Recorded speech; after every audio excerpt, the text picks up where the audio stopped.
बिस्मिल्लाहिर्रहमानिर्रहीम, अस्सलाम वालेकुम and a very happy good morning everybody. मैं हूं आपकी होस्ट हिना नियाजी और मेरे साथ है हमेशा की तरह अजीम राना।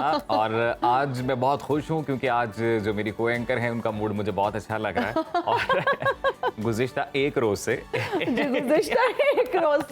इनकी ये एनर्जी मिस की जा रही थी, तो आज ये एनर्जी बहाल है, तो इट्स गुड। और हम यही दुआ करते हैं हमेशा की तरह हमारे देखने वाले, हमारे चाहने वाले जहाँ होंगे अच्छे हाल में होंगे, खुश होंगे, अपने प्यारों के साथ होंगे। और आप जिस हाल में रहें अपने परवरदिगार का शुक्र अदा करें, दिन का आगाज मुस्बत सोच के साथ करें। बहुत ही खूबसूरत बात और बहुत ही आपकी भी अच्छी एनर्जी है। वैसे बड़ी अच्छी वाइब्स मिलती हैं जब मूड अच्छा होता है, एनर्जी लेवल बहुत अच्छा होता है। और हमारी कोशिश होती है कि हम अपने प्रोग्राम का आगाज भी किसी अच्छी बात से करें। तो आज की अच्छी बात एल्बर्ट आइंस्टाइन की है। उनका ये कहना है कि weakness of attitude becomes weakness of the character. मतलब कि अगर आपके रवैये की कमजोरी जो है वो आपके किरदार की कमजोरी बन जाती है। If your character is weak तो आपका एटीट्यूड, अगर एटीट्यूड वीक है तो आपका कैरेक्टर वीक हो जाता है। एंड ये हमारी जिंदगी का बड़े से बड़ा मसला है, उसको डील करने के लिए जो एक खास किस्म का एटीट्यूड आप अपनाते हैं, वो एटीट्यूड, वो रवैया तयन करेगा अगली राह आपकी, अगली समत आपकी। इसलिए हम हमेशा ये कहते हैं कि परवरदिगार का शुक्र अदा करना चाहिए हर हाल में और मुस्बत सोच रखनी चाहिए। अब मुस्बत सोच का जो अगेन एक चेन इफेक्ट है वो ये है कि एक पॉजिटिव एटीट्यूड आपके अंदर आता है, कैन डू वाली थिंग आती है। जब कैन डू एटीट्यूड आप लेके चलते हैं तो फिर हिना कोई भी मसला नहीं रहता, बिल्कुल रास्ते खुद बनते जाते हैं, की तरफ आप गामजन हो जाते हैं। और पॉजिटिव एटीट्यूड अगर आप जिंदगी में रखते हैं, पॉजिटिव एनर्जी को, पॉजिटिव लोगों को, पॉजिटिव थॉट्स को आप अट्रैक्ट करते हैं। तो पॉजिटिविटी इज रियली इंपॉर्टेंट। तो आपके अगर एटीट्यूड की बात करें एंड देन इवेंचुअली वो आपके कैरेक्टर में चीजें नजर आना शुरू हो जाती हैं। If you are a negative person तो दैट वुड इवेंचुअली शो, वो आपकी पर्सनालिटी में कहीं ना कहीं जाके वो नेगेटिव एस्पेक्ट नजर आना शुरू हो जाता है। और हम लोग वैसे ये ऑरा, ये वाइब अपने साथ कैरी करते हैं। कई बार ऐसा होता है महफिल में आप बैठे कहीं पे, एक शख्स के आने से पूरा माहौल चेंज हो जाता है। अब वो अच्छा भी हो सकता है, वो बुरा भी हो सकता है। तो इसलिए जो है अच्छा सोच के अच्छी वाइब्स को अट्रैक्ट करना चाहिए। अच्छा, आइंस्टाइन के बारे में अपने नाज़रीन को थोड़ा बताएं भी, क्योंकि उनकी बात हमने कोट की है। तो नामवर साइंसदान एल्बर्ट आइंस्टाइन, जिन्हें फादर ऑफ मॉडर्न फिजिक्स कहा जाता है, 14 मार्च 1879 को जर्मनी के शहर ओलम में पैदा हुए। और उन्होंने अपने वालिद से तोहफे में मिलने वाली एक कंपस से मुतासिर होकर सिर्फ 16 साल की उम्र में मकनातीसी क़ुव्वत पर अपना पहला इल्मी मकाला लिखा। 1905 में फिजिक्स में PhD की डिग्री हासिल की। 1905 में photo electric effects, Brownian motion, special relativity और मास और एनर्जी की मसावात पर 4 अहम मकाले शाया करवाए। और उस साल को आइंस्टाइन के मौजज़ों का साल भी कहा जाता है। फिर 1925 में उन्हें थेरी ऑफ रिलेटिविटी और क्वांटम थेरी बनाने के लिए उनकी खिदमात पर रॉयल सोसाइटी ऑफ लंदन के मुमताज़ कोपले मेडल से भी नवाजा गया था। उन्हें 1921 में थ्योरेटिकल फिजिक्स के लिए बेहतरीन खिदमात और law of photo electric effects की दरियाफ्त पर नोबेल इनाम से भी नवाजा गया। 17 अप्रैल 1955 में एल्बर्ट आइंस्टाइन का 76 साल की उम्र में इंतकाल हो गया। बहुत ही आपने कुछ इंटरेस्टिंग इन्फॉर्मेशन हमारे देखने वालों के साथ शेयर किया और कुछ ऐसी चीज़ें, कुछ ऐसे इंटरेस्टिंग फैक्ट्स जिनके बारे में बहुत सारे लोग नहीं जानते। एल्बर्ट आइंस्टाइन के हवाले से अगर हम बात करें तो ही वाज हार्ड हेडेड। उनका जो सर था वो एक साइड से बहुत ज़्यादा सख्त था। जब वो पैदा हुए तो उनके वालिदैन का ये कहना था कि शायद ये कोई इनमें बीमारी है या कोई हाँ जी, उनको लगा कि एबनॉर्मल है शायद, या इनका साइड से सर बहुत ज़्यादा सख्त है। डॉक्टर्स को उन्होंने चेकअप कराया तो बाद में पता चला कि नहीं, बिल्कुल ठीक है, ऐसा कोई मसला नहीं है। उसके बाद अगर हम बात करें तो he had trouble in speaking and उनसे बोला नहीं जाता था। वो बात जब करते थे तो उनकी जो पिच होती थी वो ज़्यादा लो होती थी। एक तो वो उनकी आवाज़ बहुत मतलब मध्यम थी। उसके अलावा अगर सेंटेंस स्ट्रक्चर की बात करें तो वो सेंटेंस कंप्लीट नहीं कर पाते थे। और ये 10 से 11 साल की उम्र में इस मुश्किल का उनको सामना करना पड़ा। फिर वो स्पीच थेरेपिस्ट भी ये मसला काफी बच्चों को मैं देखता हूं कि मोबाइल फोन्स की वजह से, Azeem, this is one of the reasons कि बच्चे जितना ज्यादा मोबाइल फोन्स इस्तेमाल करते हैं उनकी स्पीच बहुत ज्यादा इफेक्टिव है। लेकिन आइंस्टाइन के टाइम पे तो मोबाइल फोन नहीं था, फिर मेरे ख्याल से नेचुरल उन्होंने हर चीज में अपना दिमाग लड़ाया हुआ था, तो इसलिए भी शायद उनको स्पीच में थोड़ा प्रॉब्लम था। इसके अलावा he could not pass his college exam। अब बहुत सारे लोगों को लगता है कि जी वो फादर ऑफ मॉडर्न फिजिक्स, पता नहीं क्या क्या उनके पास था, तो शायद वो कोई एक्सट्रीमली इंटेलिजेंट थे। जरूरी नहीं है कि अगर हम स्कूल के टेस्ट या ग्रेड्स, तो यहाँ पे वो बच्चे जो अगर फेल हो जाते हैं किसी न किसी वजह से, तो वो ये सोचना शुरू कर देते हैं कि जी हम अब कुछ नहीं कर अच्छा, सकते। वैसे जो इम्तिहान में, जिस इम्तिहान में वो नाकाम रहे कॉलेज टेस्ट के, उस इम्तिहान में भी वो फिजिक्स और मैथ सब्जेक्ट पास कर चुके थे। कर चुके थे, एग्जैक्टली। तो मैं यही बताना चाह रही हूँ कि आपके इंटरेस्ट की बात होती है। अगर आप किसी खुदा ना खास्ता टेस्ट में फेल भी हो जाते हैं तो अपने आप को बिल्कुल ये मत समझे कि जी आप नाकाम हो चुके हैं। उसके अलावा उनके बारे में एक और बहुत इंटरेस्टिंग बात कि उनके पास 3 नेशनैलिटीज थी, स्विस, जर्मन, अमेरिकन। इसके अलावा वो जी बहुत जबरदस्त वायलिन भी बजाते थे। A lot of people do not know that कि वो बहुत जबरदस्त वायलिनिस्ट थे। So yes, and then he urged US to build atomic bomb. उन्होंने जी, ये भी एक बहुत ही इंटरेस्टिंग फैक्ट है। जीनियस आदमी है आइंस्टाइन, तो ऑब्वियसली उनकी लातादाद खिदमात हैं और लातादाद फैक्ट्स हैं जो मेरे ख्याल से किसी एक एपिसोड में तो पूरे नहीं हो सकते। पूरी एक शख्सियत है जिनके बारे में जिक्र हो सकता है। तो हम आइंस्टाइन का जो उनकी जो चीज़ें हैं, जो उनकी लाइफस्टाइल है और जिस तरह से जो खिदमात उन्होंने अंजाम दी हैं, वो बताने का सिलसिला यहीं रोकते हैं और आगे बढ़ते हैं और मुल्की हालात की बात करते हैं कि मुल्की हालात क्या रुख इख्तियार कर रहे हैं। बदतरीन महंगाई में अवाम की जिंदगी का पहिया कैसे घूम रहा है और मईशत की गाड़ी किस रफ्तार से चल रही है। इसके अलावा हम नजर डालते हैं आलमी मंजरनामे पर। मईशत बहाली मिशन, हुकूमत के सख्त फैसलों के बजाय रास्त इक़दामात, हवाला हुंडी और ईरानी तेल के कारोबार के खिलाफ ग्रैंड ऑपरेशन, सरकारी हुकाम और सियासतदान भी स्मगलिंग में मुलव्वस निकले। ज़ख़ीरा अंदोज़ी के खिलाफ क्रैकडाउन का असर, रुपए के डॉलर को तारीखी बाउंसर। पहली बार ओपन मार्केट में डॉलर की कीमत इंटरबैंक से भी कम हो गई। एक हफ्ते में सोना 27,000 रुपए फी तोला सस्ता। बिजली चोरों की शामत, 8 करोड़ यूनिट चोरी का खोज लगा लिया गया। 194 अफराद गिरफ्तार, 35 करोड़ 20 लाख रुपए के जुर्माने। लाहौर रीजन में मुतादिद गैस चोर भी धर लिए गए। इलेक्शन की तारीख कौन देगा, अब भी इंतहाई अहम सवाल। सदर की जानिब से जल्द इलेक्शन की तारीख देने से मुतल्लिक कयास आराइयां। नून लीग का सदर पर पाकिस्तान को गैर मुस्तहकम करने का इल्जाम। पंजाब हुकूमत का बड़ा इक़दाम, मेट्रो ऑरेंज लाइन में बुजुर्गों, माजूरों और तलबा को मुफ्त सफरी सहूलियात की मंजूरी। गज्जूमता से कसूर तक आजमाइशी सफर भी शुरू करने का ऐलान। ये है जी आपकी आज की टॉप स्टोरीज। तो अब बड़ी खबर की जानिब बढ़ते हैं। मुल्क की मईशत की बहाली के लिए कोशिशें जारी हैं। मुश्किल फैसलों के बजाय रास्त इक़दाम सामने आ रहे हैं।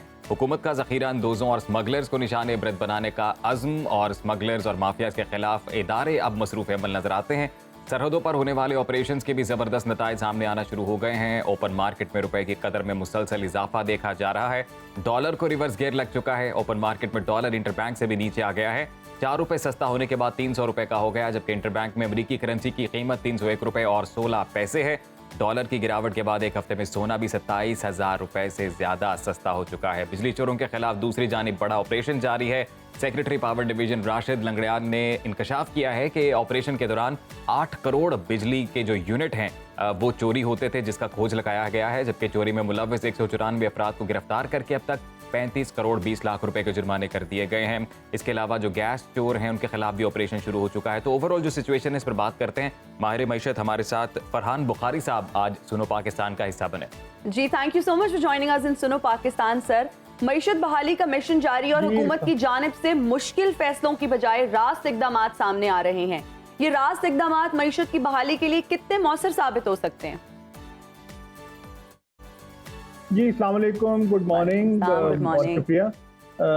देखिए, रास्त इक़दामात और अच्छी इब्तिदा तो पाकिस्तान की तारीख में पहले भी देखी गई है। सवाल तो 2 सवाल आते हैं। एक तो ये है कि ये कब तक चलता है जी। दूसरा ये कि इसे जो इस्तेलाह इस्तेमाल होती है यानी इंस्टीट्यूशनलाइज करना, इदारों को तब्दील करना, इस तरह तब्दील करना कि फिर ये नताइज और ये सब की सब कोशिशें जो हैं ये लंबे अरसे तक चलें। क्योंकि आम हालात में देखा गया है यूटिलिटी कंपनीज अब तो हरकत में आ गई हैं, लेकिन आगे पीछे तो बस उनका हाल वैसे ही था और दूसरे इदारों के भी हालात ऐसे ही हैं। तो अभी ये देखना है कि ये तब्दीली क्या मुख्तसर वक्त के लिए है या ये लंबे अरसे तक चलेगी, ये असल सवाल है। और अगर लंबे अरसे तक चल जाती है और फिर इसके साथ ही साथ ये सिर्फ और सिर्फ पकड़ दकड़ का मामला नहीं है, इसके साथ ही साथ कई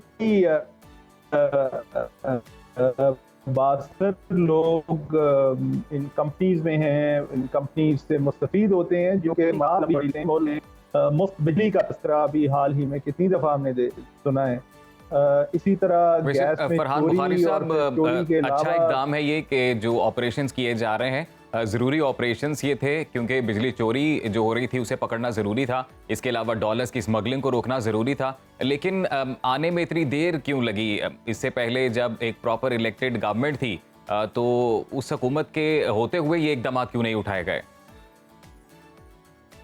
आप खुद ही देख लीजिए कि उस हुकूमत की यानी साबका हुकूमत का रिकॉर्ड क्या था और उनकी प्रायोरिटीज़ क्या थी, उन्हें क्या चीज़ें बेहतर लगती थी। उन्होंने तो अपने दौर इक़्तिदार में ख़ासतौर पे आखिरी चंद महीनों में ऐसे ऐसे फ़ैसले किए जो कि ज़्यादा मकबूलियत हासिल करने के लिए थे, लेकिन उनका मकसद मुल्क की इस्लाह नहीं था। और फिर ये भी इलेक्शन ईयर है, तो इलेक्शन ईयर में कोई सियासी जमात बड़ी सियासी जमात लोगों को नाराज़ क्यों करे, ये भी एक सवाल उठा। मिलजुल के तो मजबूरी तौर पे साबका हुकूमत का कोई अच्छा रिकॉर्ड नहीं रहा, और ख़ास तौर पे IMF के साथ जो ताल्लुकात ख़राब हुए, जिसके नतीजे में माली साल के आखिरी दिन एक मुश्किल से एक प्रोग्राम आया, लेकिन वो भी बड़ा भारी भरकम और बोझ वाला प्रोग्राम है। तो साबका हुकूमत का तो क्या जिक्र हो मईशत और इस्लाहात के बारे में, ये तो छोड़ें, आगे की बात करनी चाहिए जी। और ये जो मौजूदा हुकूमत है, अबूरी हुकूमत है, अब सवाल ये है कि ये जो कुछ कर रहे हैं ये आगे अबूरी हुकूमत ज़ाहिर है चली जाएगी, इलेक्शन जब भी होंगे, तो फिर उसके बाद इलेक्टेड गवर्नमेंट फिर इसी किस्म के इक़दाम को लेके कैसे चलेगी और ये कब तक चलते रहेंगे जी। अच्छा फरहान बुखारी साहब, बिजली चोरों के खिलाफ क्रैकडाउन करके आवाम को रिलीफ देने की बातें की जा रही हैं, फिर 31 अक्टूबर से पहले नया टैरिफ मुतारिफ कराया जाएगा, ये भी कहा जा रहा है। बिजली चोरों के खिलाफ क्रैकडाउन से आप क्या समझते हैं कि आवाम को कितना रिलीफ मिल सकता है?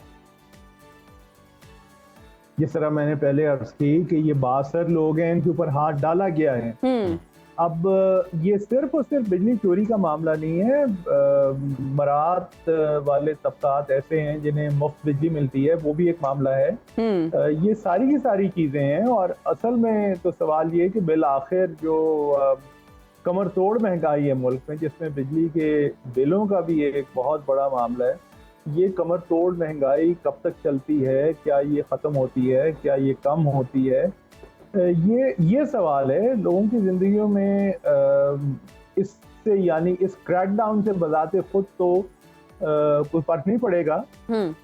फ़र्क तब पड़ेगा जब उनके लिए बिजली के निर्ख कोई बेहतर होंगे, कम होंगे। बिलों के हालात आप देख ही रहे हैं। अच्छा फरहान साहब, ये जिस तरह के अरेंजमेंट्स अभी किए जा रहे हैं, जो अभी माफियाज के अगेंस्ट जिस तरह का ये ऑपरेशन लॉन्च किया गया है, तो आपको क्या लगता है अभी सर्कमस्टांसेस को देखकर, इस ऑपरेशन की नौयत को देखकर के कैरी फॉरवर्ड किया जाएगा इसको? जैसे आपने जिक्र किया कि अभी अबूरी सेटअप तो जाएगा, फिर इलेक्टेड गवर्नमेंट आएगी, तो क्या ये फिर रोल बैक कर दिया जाएगा सब कुछ? बदकिस्मती से पाकिस्तान की तारीख यही रही है। एक दफ़ा पहले भी जब नवाज शरीफ साहब पाकिस्तान के वज़ीर आज़म थे 90 की दिहाई में, तो वापडा को फौज पाकिस्तान के हवाले कर दिया गया था, और उस ज़माने में ख़बरें यही थीं कि कई लोगों को पकड़ा भी गया था, लेकिन जब उनकी प्रोसिक्यूशन के हद तक जब वो मामला जाता था, तो कई ऐसे थे जिनके केसेस के बारे में फिर पता ही नहीं चला कि वो कहाँ गए, क्या हुआ। इस दफ़ा भी मामला यही है कि अगर आगे कोई हुकूमत ईमानदारी से इस मकसद को आगे लेके चलती है तो फिर ये बेहतर होगा। अगर ईमानदारी से नहीं लेके चलते तो फिर बेहतर नहीं होगा। फरहान साहब, इस ऑपरेशन से, इस तरह के इकदाम से एक टेम्परेरी रिलीफ जो है वो नो डाउट मिलता है अवाम को, वक्ती तौर पर कीमतें नीचे आती हैं, एक रिलीफ मिलता है, लेकिन इन लॉन्ग रन इकोनॉमी को बेहतर करने के लिए कौन से इकदाम करने जरूरी हैं सर?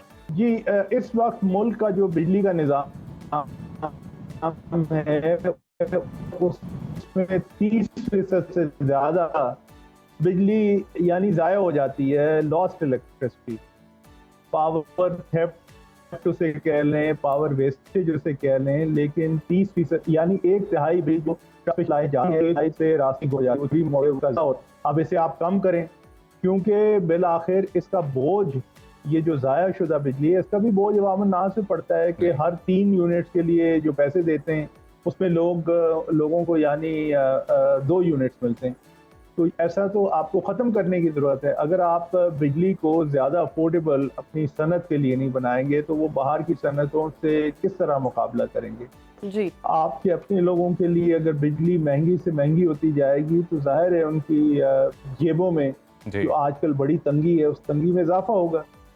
ये तो सारे के सारे इकदाम ऐसे हैं कि जब तक कि ये नहीं किए जाएंगे पाकिस्तान की इस्लाह मुमकिन नहीं है। फरहान साहब, आपने टाइम दिया पाकिस्तान को और सही निशानदही भी की गई कि ये जो ऑपरेशंस हैं इन अ लॉन्ग रन इसमें कितना वजन रहता है और आने वाले जो वक्त है, आने वाले वक्त में ये अवाम के लिए कितने कारगर साबित होते हैं, कितना रिलीफ मिलता है, ये एक बड़ा सवाल है।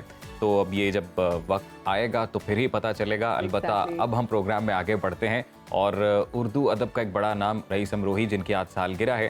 तो पहले तो आपको शेर सुनाएं सिंस हम आपसे एक्सपेक्ट करते हैं कि क्योंकि आपकी पोइट्री की जो हिस्सा है ना वो बहुत ज्यादा स्ट्रांग एंड अच्छी है, तो पहले आपको शेर सुनाएं फिर इस पे बात करते हैं। अर्ज किया है जी कि खामोश जिंदगी जो बसर कर रहे हैं हम, वाह खामोश जिंदगी जो बसर कर रहे हैं हम, वाह वाह, गहरे समंदरों में सफर कर रहे हैं। वाह वाह वाह वाह वाह, क्या बात है, क्या बात है, जबरदस्त।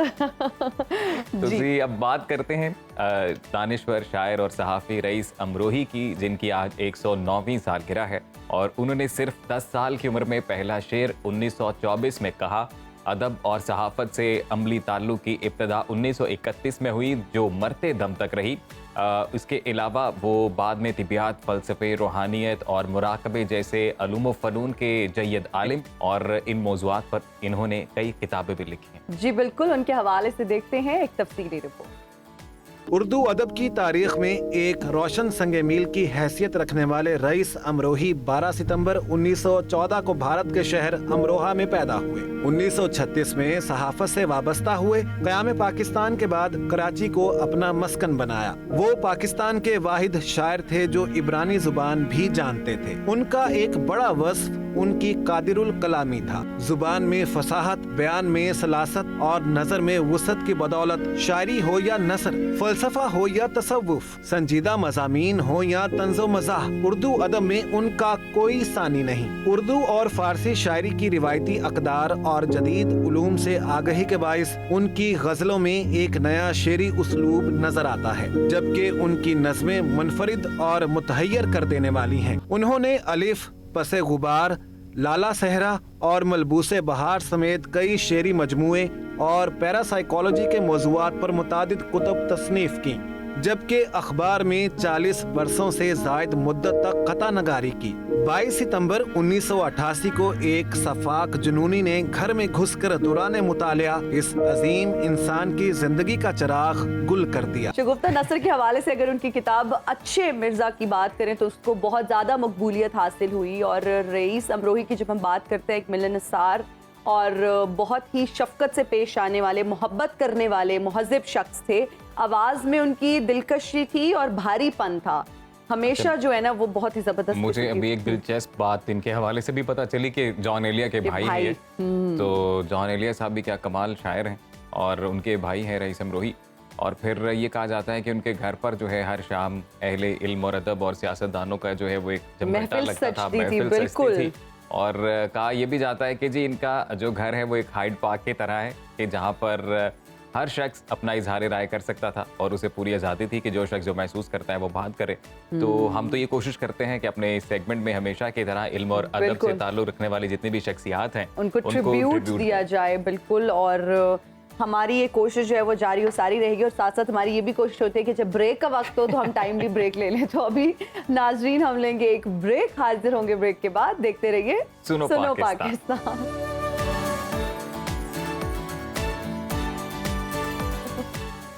Welcome back after the break. और बड़ा ही दिलचस्प सेगमेंट है क्योंकि इसमें हम बात करने जा रहे हैं पाकिस्तान की एक होनहार बेटी से। तो अब आपको बताएं कि सिनफ़े नाजुक अब सिनफ़े नाजुक नहीं रही बल्कि सिनफ़े मजबूत हो चुकी हैं। बिल्कुल, और जब हम बात करते हैं कि ख़वातीन भी अब मर्दों के शाना बशाना हर फील्ड में खुद को रिप्रेजेंट कर रही हैं, बहुत खुशी होती है जब इस तरह की खबरें आती हैं। और फिर जब हम यूथ की बात करते हैं, यंग गर्ल्स की बात करते हैं, तो फिर बहुत ही ज़्यादा प्राउड फील होता है। तो जी अब हम चलते हैं खेलों की दुनिया में और आपको बताते हैं कि पाकिस्तानी MMA स्टार अनीता करीम की, जिन्होंने थाईलैंड में शानदार कामयाबी हासिल करते हुए लेजेंड्स फाइटिंग चैंपियनशिप में थाईलैंड प्लेयर को हरा दिया, पहले राउंड के 5 मिनट उन्होंने थाईलैंड प्लेयर पर मुक्कों की बरसात की, जिसके बाद दूसरे राउंड में सिर्फ 1.25 मिनट के बाद ही उनकी जो हरीफ थी उन्होंने हार मान ली। और हुंजा से ताल्लुक रखने वाली अनीता करीम जो है, ये चौथी प्रोफेशनल फतह है उनकी। और इस वक्त अनीता हमारे साथ मौजूद है सुनो पाकिस्तान में, तो उनसे बात करते हैं। अस्सलाम वालेकुम अनीता, कैसी हैं आप? अस्सलाम वालेकुम, मैं ठीक, आप सब कैसे हैं? हाँ जी, हम लोग भी बेहतरीन। अनीता, ये बताइएगा कि ओवरऑल सबसे पहले तो हम ये जानना चाहते हैं आपका एक्सपीरियंस कैसा रहा और चैंपियन बनने के बाद कैसा लग रहा है? एक्सपीरियंस अच्छा रहा क्योंकि हर दफ़ा नए नए ओपोनेंट्स मिलते हैं और उनके साथ compete करने का मौका मिलता है, और जब पाकिस्तान को रिप्रेजेंट करते हैं तो और अच्छा लगता है। जबरदस्त जबरदस्त। अच्छा अनीता, ये भी बताइए कि थाईलैंड में होने वाली ये जो लेजेंड्स फाइटिंग चैंपियनशिप थी, इसमें कितने ममालिक के कितने प्लेयर्स थे? ये देखिए, MMA की फाइट थी, मिक्स मार्शल आर्ट की फाइट, और ये फाइट सिर्फ एक दफ़ा होती है। एक एक फाइट होती है, 5-5 मिनट के 3 राउंड्स होते हैं, और इसमें जो मेरी ओपोनेंट थी वो थाईलैंड की थी। ठीक है, तो ओवरऑल कितनी कंट्रीज ने पार्टिसिपेट किया इसमें? ओवरऑल जितने लाइक फाइट इवेंट में जितने भी होते हैं, लाइक 6-7 फाइट्स होते हैं, 6 फाइट्स, तो आई थिंक 6 कंट्रीज से थे। अच्छा अनीता, ये बताएं कि वाई MMA आप कुछ और भी कर सकती थी अपनी लाइफ में? कुछ शोबे ऐसे हैं हमारे पाकिस्तान में जो ख़वातीन से मुंसलिक किए जाते हैं, जैसे टीचिंग है, डॉक्टर है, तो आप फाइटर बनने का कैसे ख्याल आया आपको?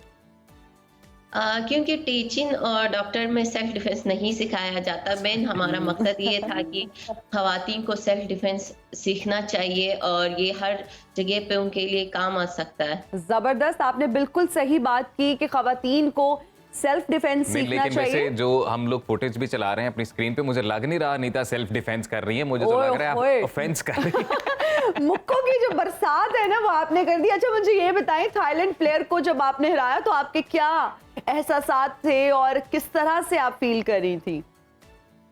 अच्छा लगता है जब जीतते हैं, और मेहनत कर जब फाइट हमारी कंफर्म होती है तो उसके बाद फिर फाइट कैंप स्टार्ट होता है, तो उसमें ज़्यादा फिर ट्रेनिंग करनी पड़ती है, तो और अच्छा लगता है जब आपका मेहनत जब रंग लाता है। तो बिल्कुल जबरदस्त। और अनीता, इससे पहले भी आपने टाइटल्स जीते हैं मुख्तलिफ, तो ये कहिएगा ओवरऑल जर्नी आपका कैसा रहा, और फिर आप अपने एरिया के बारे में बताएं, किस एरिया से आप बिलोंग कर रही हैं, वहाँ पर कैसी फैसिलिटीज़ आपको प्रोवाइड की जाती हैं बिलखसूस MMA फाइटर बनने के लिए? मेरा ताल्लुक हुंजा से है, और वहाँ पर मिक्स मार्शल आर्ट का आइडिया नहीं था, क्योंकि जो मिक्स मार्शल आर्ट स्टार्ट किया है मेरे भाइयों ने किया है, अली सुल्तान, एहतिशाम और उलमी, वो पायनियर्स हैं पाकिस्तान में MMA के। तो मेरे भाइयों का जो जिम है वो इस्लामाबाद में है, इस्लामाबाद में फाइट फोर्ट्रेस। तो जब मैं इस्लामाबाद आई स्टडीज के लिए, तो फिर मैंने as a self defence mix martial art start किया था, बट ये था कि मुझे उसमें ज़्यादा इंटरेस्ट था, तो एज अ कैरियर मैंने इसको आगे चलाया। ठीक है। अच्छा, अगर हम बात करें माशाल्लाह से इस कामयाबी के बाद, अब आपका अगला टारगेट क्या है? अगला क्या गोल आपने सेट किया है जिसको आप इंशाल्लाह अचीव करना चाहती हैं? अगला बस ये होगा कि नेक्स्ट फाइट होंगे इंशाल्लाह, जब जीतती जाऊंगी तो फिर वर्ल्ड टाइटल के लिए फिर कोशिश यही है कि वर्ल्ड चैंपियन बनूं, तो उसके लिए फिर मेहनत करती हूँ और फाइट्स करती रहूंगी। अच्छा अनीता, ये भी बताइएगा कि हुकूमत की जानिब से, हुकूमत पाकिस्तान की जानिब से कोई सपोर्ट मिलती है इस स्पोर्ट को लेकर जब हम बात करते हैं MMA फाइटर की, और ये भी बताइएगा कि ये कितना महंगा स्पोर्ट है? बहुत मुश्किल होता है कि और गवर्नमेंट की तरफ से कोई भी अभी तक किसी को कोई स्पॉन्सर नहीं मिला है, कोई हेल्प नहीं मिलती है, और जितने भी हमारे अच्छे अच्छे एथलीट्स हैं, चाहे वो मेल फाइटर्स हो, तो उनको भी कोई लाइक इस तरह की हेल्प नहीं मिलती, और वो उसी तरह से पड़े रहते हैं। और जितना भी यहाँ तक आए हैं लड़के लड़कियाँ, तो हम सब अपने सेल्फ पर आए हैं, और इसमें बहुत ज़्यादा खर्चा होता है क्योंकि इंजरीज होती है, सप्लीमेंट्स हमें लेने पड़ते हैं, डाइट का ख्याल करना पड़ता है। अच्छा अनीता, आपने जिस तरह से कहा कि इसमें हमें सप्लीमेंट्स लेने पड़ते हैं, फिर हमें डाइट का ख्याल करना पड़ता है, इसी तरह अगर हम रेसलिंग की बात करें, हम पहलवानी या कुश्ती की बात करें, तो ग़िज़ा पर बहुत ज़्यादा फोकस किया जाता है कि अच्छी ग़िज़ा लें, तो आप लोगों को क्या खाने को ज़्यादातर ट्रेनर्स या कोचेज़ आपके बोलते हैं? क्या डाइट प्लान होता है जो आप लोग लेते हैं? सिंपल होता है, बस ये होता है कि प्रोटीन और कार्ब्स कितने लेने हैं, जितने हम लोग ट्रेनिंग करते हैं उससे मेक श्योर कि हम थोड़ा सा एक्स्ट्रा भी ले ले प्रोटीन वगैरह, और हम अपने सप्लीमेंट्स को ज़्यादा वो करते हैं थोड़ा सा, और बस यही चीज़ें होती हैं। ज़बरदस्त। अनीता, ये बताइएगा, जब आपने फैसला किया कि आप एमएमए फाइटर बनेंगी, तो उस दौर में, उस टाइम पर, या अभी भी स्टिल जब आप इस प्रोफेशन में हैं, आप किस प्लेयर को एडमायर करती हैं, किसको देखती हैं, किसकी तरह आप बनना चाहती हैं? और फिर जब आप वापस हुंजा जाती हैं तो वहाँ पर क्या आपको और बच्चियाँ और लड़कियाँ जो हैं वो अप्रोच करती हैं कि वो भी एमएमए फाइटर बनना चाहती हैं? मैं अपने भाई से इंस्पायर हुई थी, उलूमी से, जब वो इंडिया से जीत कर आए थे। बाकी ये है कि मैं खुद को भी अपना आइडियल मानती हूँ। जब तक आप अपने आप को ज़्यादा वैल्यू नहीं देंगे, आप कभी भी आगे नहीं बढ़ सकते। ऑफ कोर्स जब हुंजा जाती हूँ तो बहुत से ख़वातीन हैं, लड़कियाँ हैं, लड़के हैं, वो फाइटर बनना चाहते हैं, बट ये है कि वहाँ हमें इस तरह के प्लेटफॉर्म नहीं मिलते, और मिलते भी हैं बहुत कम, फाइट्स वगैरह, और बहुत कम। अच्छा अनीता, माशाल्लाह से आपकी अगर हम अचीवमेंट्स की बात करें तो हमें बहुत खुशी होती है और फ़ख्र भी महसूस करते हैं हम इस तरह की इंटेलिजेंट जो ख़वातीन हैं।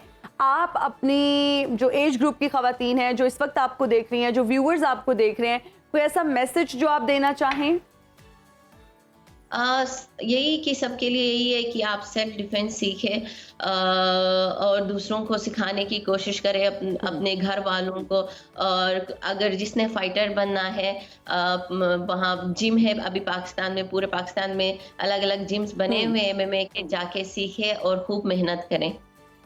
बहुत शुक्रिया आपका अनीता, आपने सुनो पाकिस्तान दिया, और यकीनन आप मिसाल हैं, और कई लड़कियां आपको देखती हैं और आपकी फ़ैन होंगी, और वो भी एमएमए फाइटर बनना चाहती हैं। आपको एक और बात बताऊं कि सेल्फ डिफेंस की अनीता ने बात की, बहुत ज़रूरी है भाई, आपको सीखना चाहिए, लेकिन सेल्फ डिफेंस का एक आसान तरीका भी है। मैं बताऊं? ब्रेक लेना ब्रेक लेना तो है, लेकिन पेपर स्प्रे मिलते हैं, अगर कोई ब्रेक ना ले तो आप उनकी आंख में छिड़क के जल्दी से ब्रेक ले सकते हैं। नाज़रीन, अभी हम लेंगे एक ब्रेक, हाजिर होंगे ब्रेक के बाद, देखते रहिए सुनो पाकिस्तान।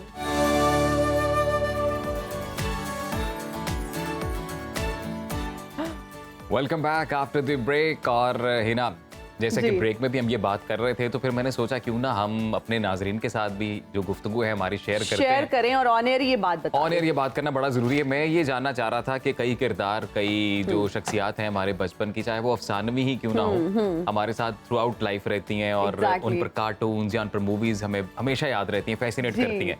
तो कोई ऐसा किरदार, अच्छे तो बहुत लगते हैं, जिससे खौफ आता हुआ? ड्रैकुला एक ऐसा कैरेक्टर है, अजीब से दांत हुआ करते थे, और वो ना अक्सर हम जाते थे बुक शॉप्स में भी मिल जाते थे, या फिर हम अक्सर अगर ग्रोसरी स्टोर्स में जाते थे या किसी भी डिपार्टमेंटल स्टोर में जाते थे, तो ना वो दांत अजीब से अलग से मिल रहे होते थे। अब आपको डरने की जरूरत नहीं है, क्योंकि अब आपको अजीब दांत नहीं मिलेंगे। अब मार्केट में सब्जी खोर ड्रैकुला जो है वो दस्तयाब है। वेजिटेरियन ड्रैकुला भी अब मार्केट में दस्तयाब है। और अगर हम बात करें ड्रैकुला की, वैसे सोचें अजीब कि ड्रैकुला जो है वो भिंडी गोश्त खा रहा है, वो बैंगन खा रहा है, वो करेले गोश्त खा रहा है, नहीं, और करेले गोश्त खाने के बाद लस्सी पी रहा है, निहारी का जो है ना वो शोरबा पी रहा है खून की जगह। तो ये जरा सोच, ड्रैकुला को कैल्शियम की कमी होगी, उसके बाद ड्रैकुला गाजरों का जूस पी रहा है और भी चीजें, मिल्क शेक पी रहा है, और सब्जियां खा रहे हैं ना, सब्जियां खा रहे हैं, लेकिन ये क्यों खा रहे हैं? सीजर सैलेड खा रहे हैं, क्योंकि वो भी बताना चाहिए ना। जी, अब हम आप लोगों को बताते हैं कि हम ये सारी बात क्यों कर रहे हैं। एक बहुत ही बड़ा इंकशाफ जो है वो सामने आया है, जिसको सुनकर आप हैरान रह जाएंगे। आपने ड्रैकुला के बारे में यही सुना होगा कि वो लोगों का खून पीता था, मगर हम आपको बताते हैं कि ड्रैकुला खून पीना तो दूर की बात, गोश्त तक नहीं खाता था, बल्कि सिर्फ फल और सब्जियां खाता था। 15वीं सदी में अगर हम बात करें तो रोमानिया के किले में रहने वाला एक जालिम बादशाह विलाद दी सोइम का असल नाम, मतलब मुकम्मल नाम जो है विलाद दी इम्पेलर था, और जिसे ड्रैकुला के नाम से भी जाना जाता था। और इस बादशाह के बारे में मशहूर है कि भाई बहुत ही जालिम बादशाह थे, जुल्म और जबर। खुद ये बादशाह साहब जो थे वो सब्जियां खाते थे, सब्जी खोर थे, लेकिन ये चूंकि जुल्म बड़ा करते थे रियाया पे, और इनका जो वो कैसल है वो भी मौजूद है वहाँ पे रोमानिया में, तो वहाँ पर कैद खाने बनाए गए हैं, और वहाँ पर लोगों के ऊपर जुल्म और जबर के जो पहाड़ तोड़े जाते थे, उस बिना पर ये मशहूर कर दिया गया कि जो व्लादिमीर इम्पेलर, जिनको ड्रैकुला कहा जाता है, कि ये लोगों का खून पीते पीते हैं। खून पीते हैं, बिल्कुल। और इस पर हमने देखा कि वैसे अगर हम उनकी बात करें तो उनके बारे में अजीम ये कहा जाता है कि एक खसूसी कमरा उन्होंने बनाया हुआ था जहां वो सब पर जुल्म करते थे और खास तौर पर अपने मुखालफीन पर वो जुल्म करते थे, और वो आज भी किला मौजूद है। हम लोगों जो आई डोंट नो, मेरे ख्याल से ये कोई अफसानवी तस्वीर ही है जो हम लोग शेयर कर रहे हैं। तो इसके अंदर कोई इतना ही खुश शक्ल नहीं लग रहे ड्रैकुला साहब जो है, लेकिन जब भी हमने इनके कोई कार्टून्स या मूवीज देखी हैं तो आपने देखा है कि सबसे हैंडसम आदमी को ड्रैकुला बनाया जाता है। एग्जैक्टली। और फिर अगर हम बात करें ब्रैम स्टोकर्स के एक बहुत ही मशहूर नॉवल की, तो उन्होंने ये नॉवल लिखा और फिर इसको पिक्चराइज भी किया गया 1958 में। टेरेंस फिशर ने इसको डायरेक्ट किया एंड जिमी सैंगस्टर ने इसको फिर बाद में लिखा। और अगर इसमें हम कैरेक्टर की बात करें, ड्रैकुला के कैरेक्टर को हमेशा से जो है ना वो वैम्पायर्स वाला एक अजीब सा कैरेक्टर बनाकर पेश कर, इंसानों का खून पीने वाला कैरेक्टर। वैसे बेतहाशा मूवीज बनी है इस किरदार के ऊपर, और कई जो स्टोरीज हैं उसके अंदर दिखाया यही जाता है कि खून की कमी हो गई है ड्रैकुला को और खून बराह रास्त पिया जा रहा है। जैसे ना मुझे इस बात पे शदीद एहतजाज मैं करना चाह रही हूँ कि हमें बचपन से इतना बेवकूफ़ बनाया जा रहा है, लेकिन अभी रीसेंट रिसर्च हुई, और पता है रिसर्च कैसे हुई है? उनके कुछ खतूत जो हैं वो सामने आए हैं और उनके जब खत पढ़े गए और उन पे सारे एक्सपेरिमेंट्स किए गए, उनको एग्जामिन किया गया, तो ये बात सामने आई कि पसीने खून के जो है ना वहाँ पर फिंगरप्रिंट्स थे और दीगर मालूमात भी जमा की गई, जिस पर फिर तहकीक की। और माहिरीन का ये दावा था कि तारीखी किरदार और हकीकी बादशाह जो थे वो सब्जी खोर थे, और अगर उनके जो खून के निशानात मिले उस पर कुछ एक्सपेरिमेंट्स किए गए, उसको कुछ अच्छे तरीके से एग्जामिन किया गया जब लैब्स में, तो ये तज्जिए से मालूम हुआ कि ड्रैकुला के खून से जानवरों में पाया जाने वाला जो एक प्रोटीन है वो गायब है, जबकि जो सब्जी खोरों के खून में पाया जाने वाला प्रोटीन है वो उनके खून में मौजूद है। हकीकत में जो ड्रैकुला थे वो वेजिटेरियन थे, और जो अफसानवी ड्रैकुला हमें मिलते हैं उसके बड़े बड़े दांत लगा दिए जाते हैं और वो हमेशा खून पीता हुआ ही नजर आता है। और इससे मुझे एक बड़े इंटरेस्टिंग कार्टून याद आते हैं, और मैं तो रिकमेंड करूंगा आपको भी और अपने देखने वालों को भी कि वो आपको जो है सोशल मीडिया प्लेटफॉर्म पे मिल जाएंगे, वेबसाइट के ऊपर कहीं पे भी, कैसलवेनिया नाम है, और आप जरूर देखें वो कार्टून्स। बड़ी ही खूबसूरत अंदाज में ड्रैकुला की जो कहानी है उसको फिल्माया गया है, और बड़े जबरदस्त उसमें ग्राफिक्स और बड़ी जबरदस्त स्टोरी लाइन है उसकी। अच्छा, वैसे अगर कार्टून्स की बात करें, अब तो माशाल्लाह से जैसे आप भी बता रहे हैं इतनी वैरायटी है, बच्चों के पास इतना कुछ होता है चूज करने के लिए। जब हमारा बचपन था ना, I still remember Tom and Jerry के कार्टून्स मैंने तो देखे हैं। स्टार्ट किए, मैं डर गया एक दफा जब आपने कार्टून्स की बात करते गए ना, माशाल्लाह जैसे आप मैं जैसे नहीं ऐसे कभी नहीं बचपन में देखते थे कार्टून्स ना, पूरी बात ये थी। तो हम भी अब ब्रेक की जाने बढ़ते हैं जी, और सब्जी हम भी खाते हैं कोई सैलेड हम भी मंगवाते हैं, खाते हैं। आप लोग भी जाएं, अपनी कॉफी वगैरह बनाएं, चाय का कप लेकर आए, हम हाजिर होंगे ब्रेक के बाद। देखते रहिए सुनो पाकिस्तान।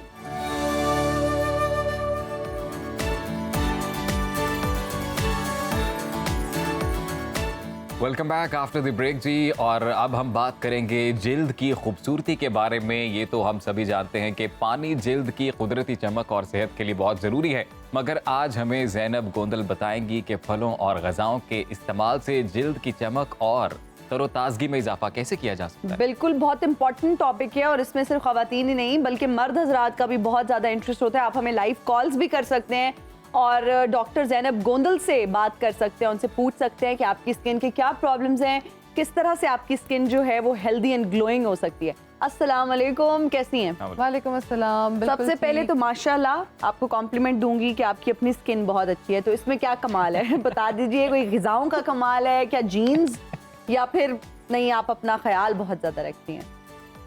वालेकुम अस्सलाम।